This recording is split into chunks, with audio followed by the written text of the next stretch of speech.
Faith is not a blind belief. It is the strength found in our shared community and the convictions that shape our nation. Welcome to Faith in America, exploring political and patriotic themes for a stronger nation.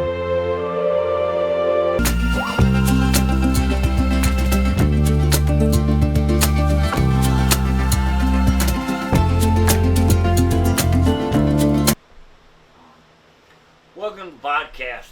Hey, give us a like, share this video, and subscribe on any of the platforms you see us on. That helps more people get to see the podcast and helps the podcast grow. Today's progress is Housing First, Solution to Disaster. Sacramento's homeless crisis under the microscope. For more than a decade, many policymakers have embraced the concept known as Housing First. The idea that the primary solution to homelessness is providing permanent housing without requiring sobriety, addiction treatment, mental health counseling, employment participation, and other conditions. Supporters argue that stable housing must come before recovery. Critics argue that Housing First ignores the root causes of chronic homelessness and has contributed to worsening addiction, mental illness, blood disorder, and human suffering. Recently, a reporter spent time on the streets of Sacramento, California, observing the city's homeless crisis firsthand. What he witnessed raised serious questions about whether Housing First is achieving its intended goals. Today, we will examine the arguments, the evidence, and the broader debate.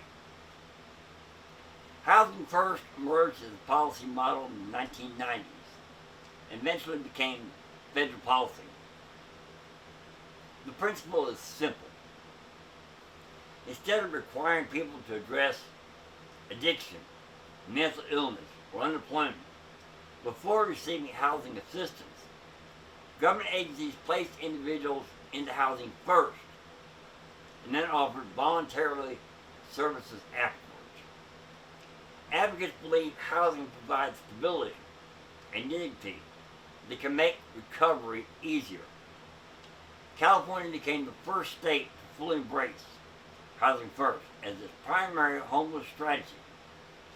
In 2016, Sacramento County followed shortly thereafter. But critics warned from the beginning that housing alone would not solve deeper behavioral and social problems. According to the report, Sacramento became a case study in the unintended consequences of Housing First. The author argues that homelessness is not merely a housing shortage problem, but a crisis involving addiction, mental illness, trauma, and a lack of accountability. The report outcomes are troubling. Homelessness increased nationally after Housing First became dominant. California experienced a significant rise in homelessness.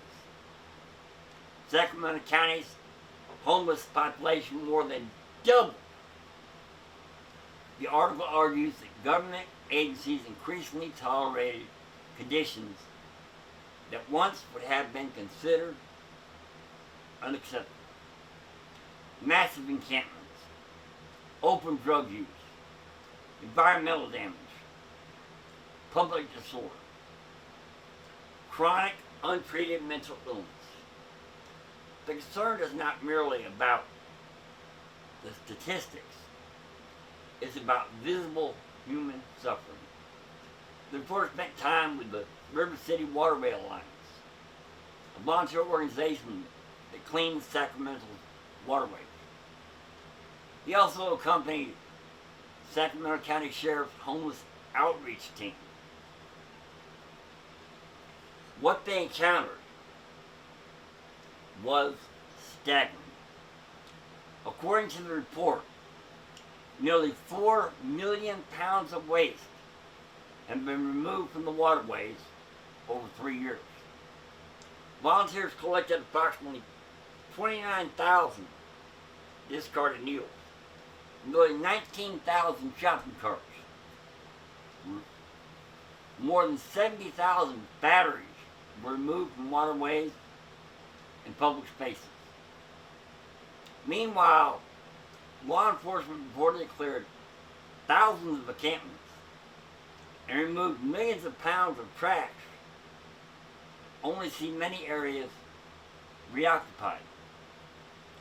This article describes the cycle where cleanup occurs, conditions temporarily improve, and then deterioration rapidly returns.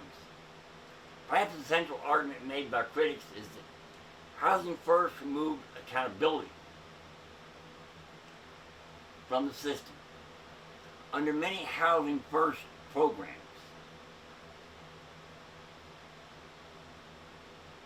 sobriety is not required.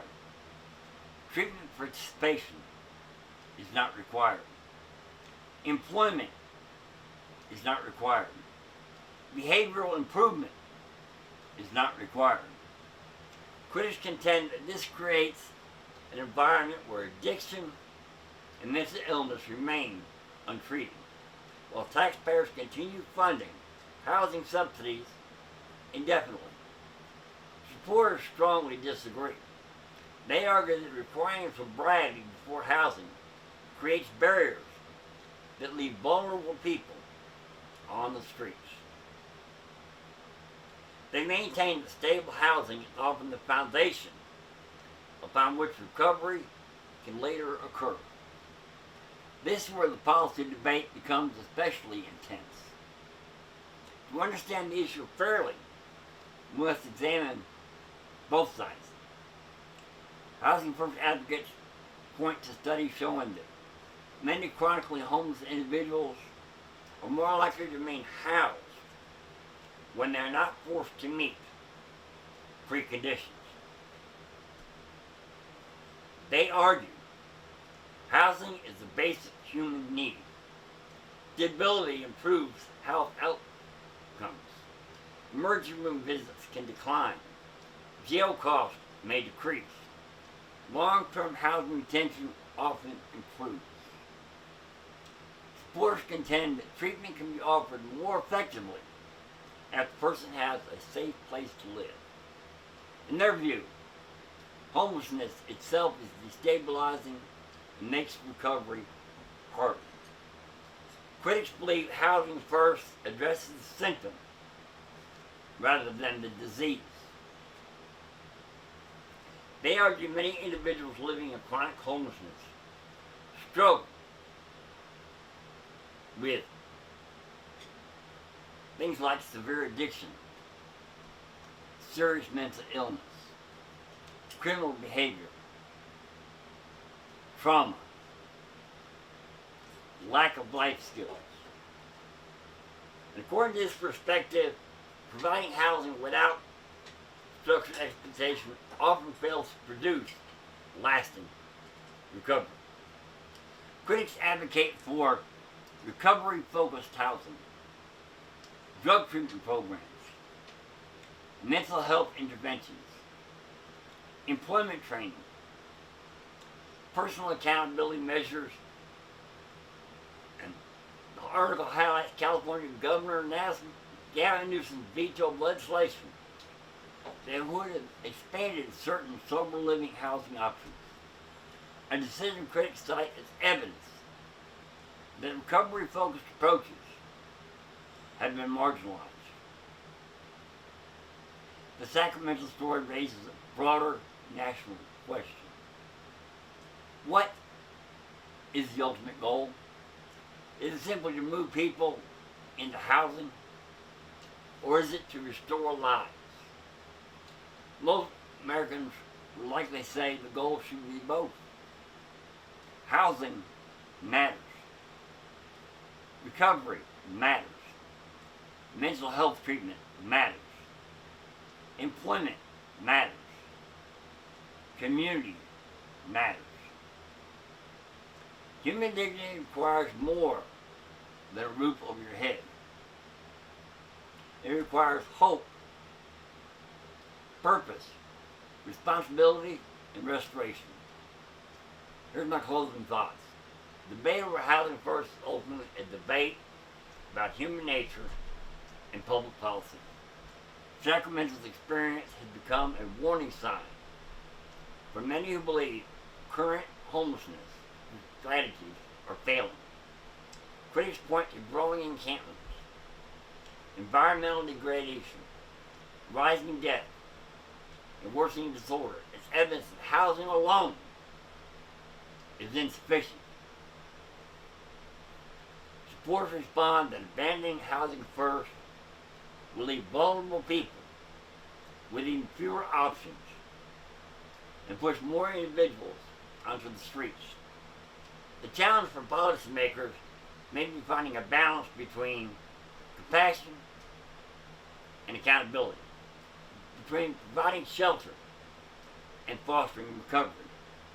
Whatever solution emerges, one thing is clear.